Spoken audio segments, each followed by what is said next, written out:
Hi everyone, আমি মাম্পি। তো প্রোফাইলে আমি আমার কাজের ভিডিওস পোস্ট করতেই থাকি, বাট আজকে ভিডিওটা টোটালি অন্যরকম থাকবে। কারণ আজকে ভিডিওটা হবে আমার মার বিষয় নিয়ে।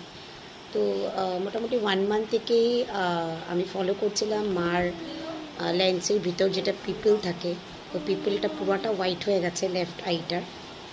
তো তাই নিয়ে ডক্টরের কাছে দেখালাম, তো ডক্টর বললো টোটালি একটা আই ড্যামেজ হয়ে গেছে।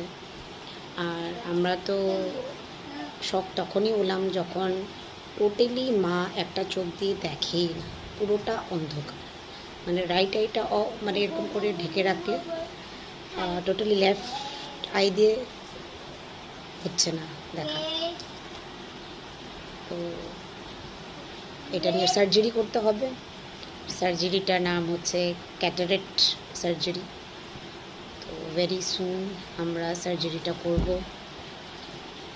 দেখি কি হয়, জানাবো আপনাদেরকে। এই যে আমার মা। সো কোন চোখ দিয়ে দেখো না তুমি? কোনটা চোখ দিয়ে দেখো না? আচ্ছা, এই চোখটা বন্ধ করলে, এইটা বন্ধ করলাম। হ্যাঁ এটা বন্ধ করলে এটা দিয়ে দেখো। হ্যাঁ দেখি, এটা দিয়ে দেখো। হ্যাঁ হ্যাঁ। আচ্ছা, এখন এই চোখটা যদি বন্ধ করি, অন্ধকার। অন্ধকার, পুরোটা অন্ধকার। তাকাও, তাকাও, চোখ তাকাও, অন্ধকার, অন্ধকার, কিছু দেখো না। না না। তো এই আইসটাই আমাদের সার্জারি করতে হবে। তো এখন আমরা আবার ডক্টরের কাছে যাব অ্যান্ড কিছু করতে হবে, টেস্ট করতে হবে, বাকিটা জানাচ্ছি।